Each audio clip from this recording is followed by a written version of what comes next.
What's up, Biaggio? How you doing? How's it going? How you enjoyed Florida so far? I saw you did an open workout yesterday at Fifth Street Gym. How was that? And how's your experience been so far this week? It was awesome. I was just in here in Florida not too long ago. My brother had fought out here in Miami. Um, yeah, it's super exciting. When I was told that I was fighting in Florida, I was like, oh, I was just out there. So super excited to be here. Went to Fifth Street Gym. It was amazing. Just seeing the posters of my grandpa, and it was a really cool gym, old school boxing gym. It was really cool. You mentioned your brother. I heard that he might be in attendance for this fight here to support you. In addition to your godfather, Flavor Flav making an appearance this week. Yes, I heard he's going to be coming out for this fight as well. So. Okay. You had an opponent change pretty last minute. How much did that change your game plan headed into this one? Do you feel like at this stage of your career, most of your focus is on your own game and bring the best version of yourself into the cage as opposed to your opponent? Absolutely. I'm just trying to get better myself as a fighter. Opponent switched last minute, but that's the fight game. It's happened to me before a couple times when I was an amateur. Yeah, it didn't change much. I'm just focused on me and ready to fight whatever style. I know you guys have been with each other on different fight weeks in Utah, maybe in Washington in the past, but this is your first time fighting on the same card as Nats. Mm-hmm. Now he's on the card. He's definitely been one of your mentors. What's it mean to have him here alongside you on fight week, training for a lightweight fight of his own? It means a lot. Maz is like an older brother to me. He's a mentor to me. I learned so much from this game from him, not just in the training and the technique, but also the mental aspect as well. He's had 25 pro fights. That's an experienced veteran. So, it's a blessing that we're as close as we are and that he helps me like he does. What do you feel like a win right here, a win this week does for you at this stage of your career? I think it just helps build my career. I'm trying to just get more and more experience. I'm still very grateful and blessed to be able to even have this kind of stage experience when I was an amateur. So turning pro, a couple things changed. The rounds are a little longer, like a knee to the head, stuff like that. So yeah, it just adds more experience to me. I know your full focus is on this week, this fight ahead, but if all goes well in this one, would you say you're looking to fight again one more time before the end of the year, maybe on that PFL Championships card? Yeah, I would love that. Get 3 fights in this year.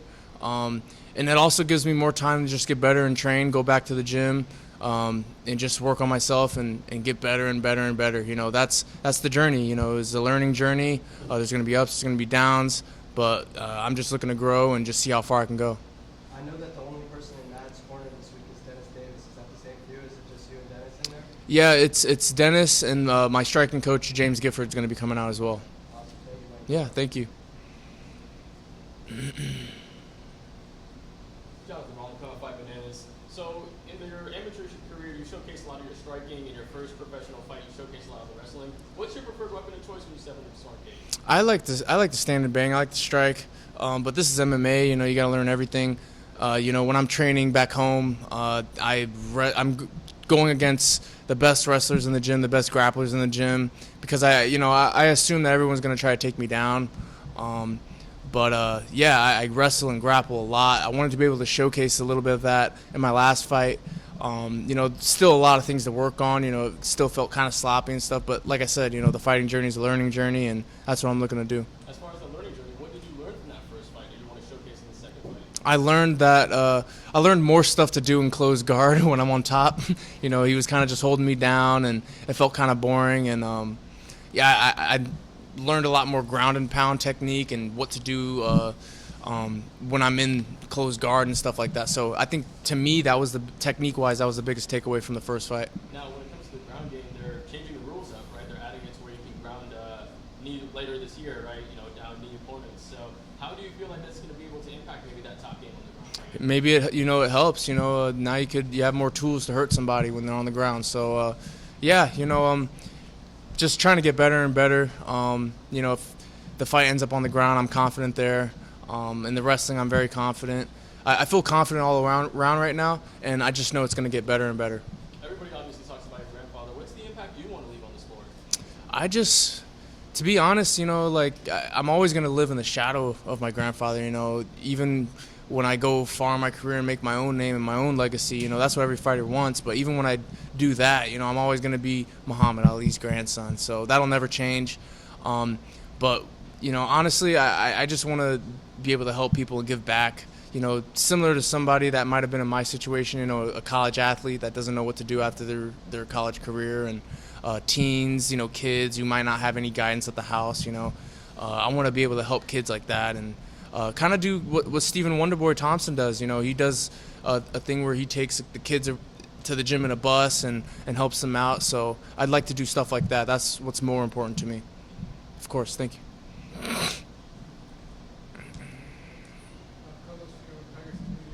you, how important, you were talking about your grandfather, how important is it, how much pressure do you think that puts on you? It puts a lot of pressure on me. I've had that pressure since I was a little kid, since I was in high school football. Once people found out I was Muhammad Ali's grandson, people would try to tackle me and talk more trash. They'd try to twist my ankle when the ref's not looking, all types of stuff. So it's definitely elevated, being in a combat sport. I'm the only one in the cage. My brother's the only one in the ring.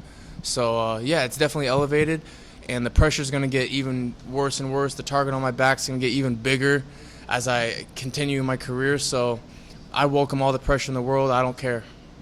Now, how special was it being at the gym last night, which has so much meaning for your grandfather, seeing those pictures? What did that mean to you, especially coming into a fight like this? It's really cool. I love my grandfather. He's an inspiration to me. He's like a superhero to me. He's inspired me since I was a little kid. He's inspired millions and millions of people across the world.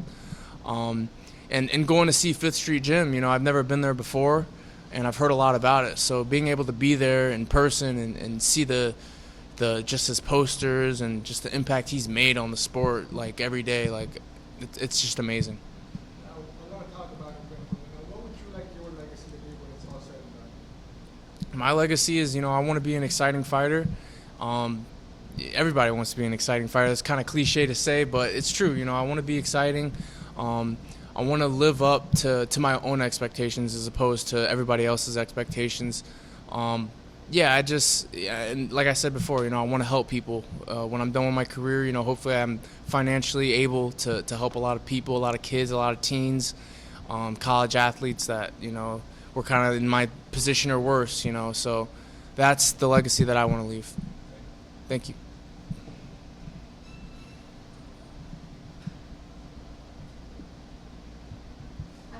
Hi, how you doing? Hey, first off, congratulations on your current win streak. That's Thank you. Awesome. So as an amateur, you really had fast hands. I mean, you were fist of fury, and I loved it. But in your last fight, you used a lot of grappling skills and ground clinch, takedowns, and you were really very surprisingly great. Mm-hmm. Have you been working on those skills diligently, and do you feel like you're strong on the ground and on your feet? Absolutely. I feel like I feel confident in both now. At first, I kind of wanted to just stand, but I feel confident everywhere. This is MMA. You got to learn wrestling. You got to learn the grappling, and everything. So, especially when I'm fueled up and got my carbs in, I feel strong as an ox. So, super excited to just display whatever the fight takes. Speaking of that, you train at Extreme Couture in Las Vegas, and you train with the likes of Sean Strickland and others. Do you feel like that has upped your game in a strong way? Absolutely. Having a guy like Sean in there, man, like I always pick his brain. He's crazy, and every person that steps into the cage has a little bit of crazy in them. So I always pick his brain just to get the mental side of things, and it's awesome having him. Chris Curtis, Jeremy Kennedy, Maz Burnell, Kai Kamaka, like all these high-level dudes. It's really dope to have them as training partners and mentors. I want to be like them someday. Absolutely. Thank you very much. Thank you. Yeah, you talked a bit about the Fifth Street Gym and going there. You talked to kind of the emotion of it. It was the first time you visited, right? And Yeah. getting to sort of be a part of this historic place Mm-hmm. that was so big for your family. Absolutely. Yeah, I've never been to Fifth Street before. I've heard a lot about it.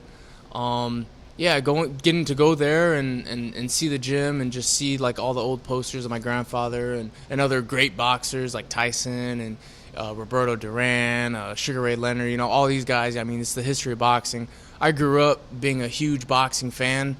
It was awesome. It's a very like old school looking gym, kind of gritty, run down. It's really dope. They got some old heavy bags in there, and I couldn't imagine who was there hitting it once. You mentioned loving boxing. Why didn't you decide to pursue it at any stage? I don't know. I was just kind of drawn towards MMA.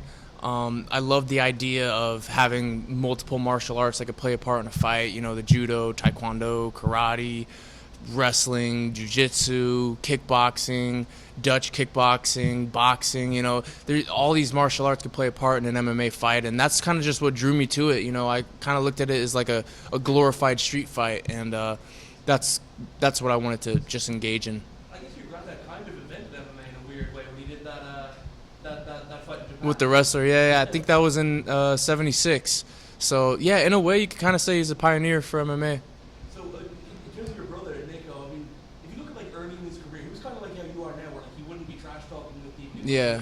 But he's kind of ramping things up lately Yeah. in terms of those stakes. Have you noticed like a change in him? I guess since he had that little run where the results weren't going his way, it definitely is noticeable that he seems like a different kind of guy. Yeah, you know, that's just confidence, you know, being built up more and more and more, you know. Who knows where I'll be, you know, maybe I do start trash talking, but I'm not the type of guy to engage in it unless somebody's trash talking me. But to me, trash talk, you know, it's something that my grandfather did. I don't have to do it to get attention. You know, most fighters will trash talk to get more views and more eyes. Luckily, I'm in a position where just the name itself kind of draws eyes, so I don't really need to trash talk. You know, I just speak the truth, and if it hurts them, then it hurts them. Did he really turn down $3 million to fight Jake Paul? Yeah. He must be proud of him for doing that. Because I know you've kind of been like, kind of adamant, because he's talking about you as well a little bit. Yeah. You've kind of been saying like, what's he doing calling out these guys who are what, 20, 30 pounds lighter than him? Yeah, I mean, just fight somebody your own size. I mean, I don't really understand calling people out that are smaller than you. You know, even when he fought Mike Perry, you know, he had the size advantage. You know, Mike is a stud, though. You know, he's bare knuckle boxer and did his run in different, you know, MMA organizations. You know, he's a stand-up guy. So, yeah, you know, I still give credit where credit's due. You know, Jake, you know, beat him and beat Silva, beat Diaz, you know, all these guys. You know, but I think that, you know, the fans would like to see him fight a boxer that at his size. And, yeah, I mean, his marketing is next level, too. You know, you got to give credit where credit's due. Last one, do you reckon Nico would beat him though if they did fight? Yeah, I got my brother. Sure, thank you. Yeah, thank you. I guess it's the landscape of combat sports now. It is easy to take what Nico called like a circus fight. Yeah. He said in an interview, you know, certain individuals way more than an extra paycheck. You go forward, is that something that you will also take into consideration when not even just fight off, but just anything like when you've got the surname, you have to almost protect it. Yeah, you know, right now, I look at that as kind of like later in my career, maybe. Maybe I do some exhibitions or something like that, you know, kind of like what Floyd's doing. But before Floyd started doing that, you know, he had a whole entire boxing career, and that's what I'm trying to do. You know, I'm trying to have an entire MMA career. I'm trying to fight legit MMA professional trained killers. And then, you know, once I'm done with my MMA career, who knows? Maybe I do a boxing exhibition. I don't know what the future holds, you know. I always kind of just go with the flow. But, yeah, you know, it's still in consideration, but for later on. Someone mentioned earlier about the gym. I guess someone who will be welcome back in chances of MMA return. Have you seen him in the gym? I know he's been in Africa. Have you seen him in the gym since sort of his last? Yeah, he's been at Extreme Couture, working with Eric Nixick. You know, we used to train all together for pro practice, but now it's kind of split up where the 55 and lower are at a certain time, and then the bigger guys are at earlier in the morning. So, yeah, I've seen him in the gym. You know, sometimes when I go hit pads with my coach, I've seen Francis in there, and you know that just means he's back to work. You know, so yeah, I'm excited for his fight. And I mean, his story's been told, and you know, it's one of the greatest stories in MMA. Everything's gone through. You know, he's suffered even more tragedy recently because of his son. But, Yeah. you know, he's straight up in the gym. He's going to dedicate his career to his son. Does that again just highlight sort of the personality he has? Absolutely, it just shows his dedication and his hard work, his conviction and ambition as well. So, yeah, I'm super excited for Francis to see him do his thing. You know, I mean, he's the biggest dude I've ever seen with 4-ounce gloves throwing haymakers. So, yeah, I'm super excited to see him, and his opponent as well is pretty good too. So it's going to be a good fight for the fans. Jake, you won't be queuing up for a sparring session. Yeah, no, I'm okay. Anyone else? All right, guys, let's pop over to Zoom. Anyone have questions for Biaggio on Zoom? Mike Pendleton. About it today, and you talked about it when we did our interview about making an impact outside of the cage. I think the PFL, better than any other organization, is involved in the community during fight week. As you continue to grow in your career and with the PFL, is that something you'll embrace with giving back to the community during fight week, kind of like you did at Fifth Street Gym, but even more so as you continue to progress in your career? Absolutely. You know, those are the things that, to me, I look at stuff like that, like giving back to your community and helping people. I look at those things as good deeds, and I want to do good deeds. You know, those are the things you take with you when you die. You don't take money, you don't take your house, you don't take cars, anything like that. So, yeah, I want to just stack up as many good deeds and help as many people as I can, you know, before I die, because I'm not going to be bringing anything materialistic with me. That says a lot about you. And just one more from me. I know you're being calculated in your approach to your career, but what is the perfect plan, not only for 2024, but looking a little further into 2025 as well? Perfect plan would be to obviously, you know, get wins under my belt, and get as much experience as I can. You know, I think everything is just experience and getting cage experience, and that's what I'm most excited for.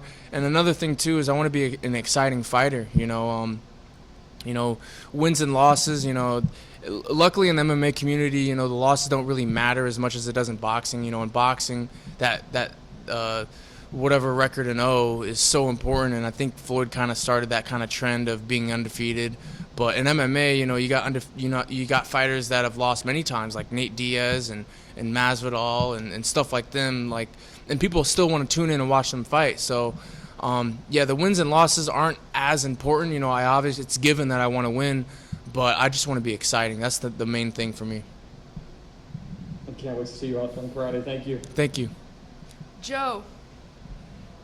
Hi, good to speak to you today. What's your ultimate goal in this sport, in the PFL?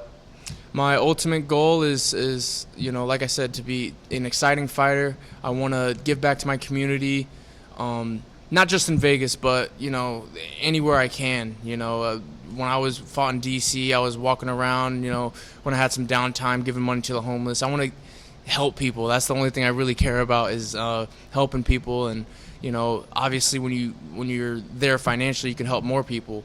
And I look at it as a test too, you know. So, you know, when negative things happen to your life, you know, it's a test from God. You know, how do you react to those negative things? But it's not just the negative, it's also the positive too. So, you know, you get a lot of money, you get a lot of notoriety, a lot of fame. That's also a test. What do you do with it? Are you going to buy toys and act like a jackass? Or are you going to be righteous and help a lot of people and be a good person? So, yeah, that's the what I look to do mostly.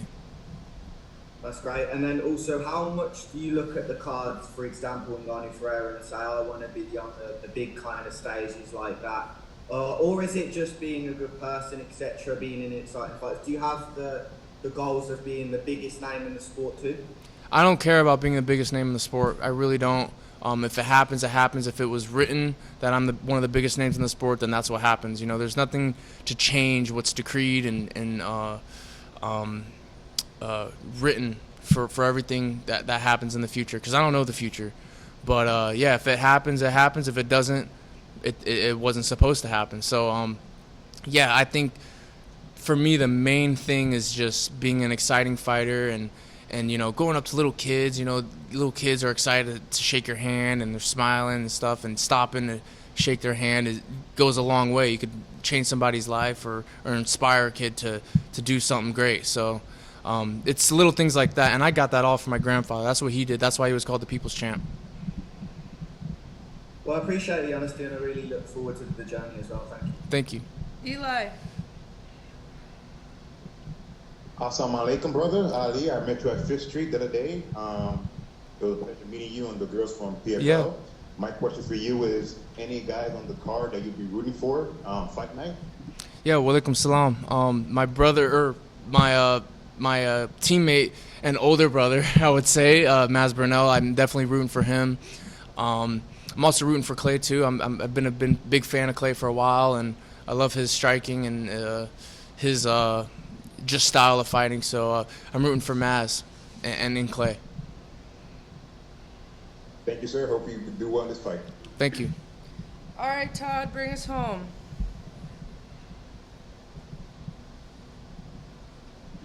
Todd, you out there? I am. I'm just trying to figure out how to unmute. Biaggio, what is good with you, my brother? It is a pleasure to see you as a professional. You were just a lot of fun to watch as an amateur. I'm sure you'll keep that on. And you sort of you basically already answered one of the questions I have. And we talked about whether you'd want to be the man who's known for being a warrior, going out in your shield, or whether you want to be the man that's willing to be a wet blanket just to get the W. You know what I mean? And so it kind of brings me to this. We loved Khabib, but we love Justin Gaethje.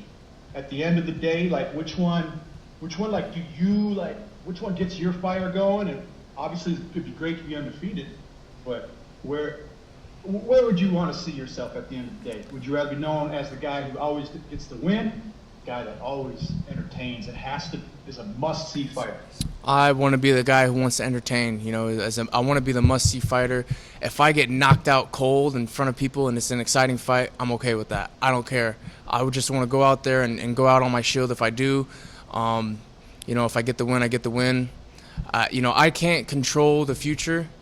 You know, I believe, I always rely back on my belief. I believe everything was already written out, but we make our own choices. It's kind of like watching an old boxing fight. You know, I can write down every single move that each fighter makes, and I can even write out the outcome and the result, but that doesn't mean that at the time they didn't make the choice, their own choices. So I kind of look at it like that, you know, with everything that's already written out. And yeah, you know, I'm the type of guy that I want to be exciting, and if I go out on my shield, I go out on my shield. And honestly, those are granted, you know, the undefeated, they live in legend and lore, but it's the guys that, I mean, look, everyone says it, obviously your grandfather, the O wasn't important. And so, and like you said, it's become kind of that thing. Yeah. Mostly in boxing, but also in that. But yeah, it's the guys like Gaethje that are always must see. Now we talk about, everyone asks about your training and all that stuff, but let's just quick talk about what do you do in your free time? You're always training. You're getting ready for a fight. Yeah. You know, when you're not. I mean, how do you relax just to get away? If you ever relax, what is your preferred method? Yeah. Number one is video games. I'm always hopping on the game with my brother and my friends. To me, that's what are you playing? What are you playing right now, guys? I play Call of Duty. That's my go-to. Okay. Especially Resurgence and Warzone. I play that. You know, that's kind of like my go-to. That's my escape. I'm not thinking of training or anything else outside of getting my load out. So yeah. That's one of my favorite ways to relax is that. Sometimes I'll, go to the mall, look for some new clothes or something, stack my closet up. I feel like I need some new clothes or new shoes sometimes. So, yeah. Retail therapy every now and again. Yeah, some retail therapy, maybe some window shopping if I'm not, if I can't afford it. So, yeah, those are my go-tos. And also food. I love trying different food spots in Vegas. There's so many different varieties and diversities in food. So, I take advantage of food. I mean, if you go on my Instagram, the only thing on my highlights is food. So, that's definitely, that's how I wind down. Then I got asked, since you brought it up, well, favorite type of food, like what's your favorite restaurant? I know Vegas, you could literally eat at a different restaurant every day, probably in each genre, and not eat at the same one twice in a year. What's your go-to? My go-to is Mexican food. Comfort food is Mexican food, hands down. I love burritos. I love quesadillas. I love nachos and salsa. I love taquitos. I love guacamole. I love steak quesadillas. I know, right? Yeah, I try to just take advantage, but I like Mexican food, soul food, you know, barbecue brisket, cornbread, mac and cheese. I could talk about food all day. I was watching the Food Network for 5 hours yesterday. Safe to say you're a foodie and a gamer outside outside of training. Yeah, and you would never guess I look like this. Yeah. Well, yeah, that's what happens when you stay in the gym, though, when you're not doing that. Absolutely. So I got to say, best of luck to you. Just keep on trucking, keep on doing what you're doing, keep being entertaining. And Thank inshallah, you. all the good things will come to you. Inshallah. Good to see Thank you. Thank you so much. Right.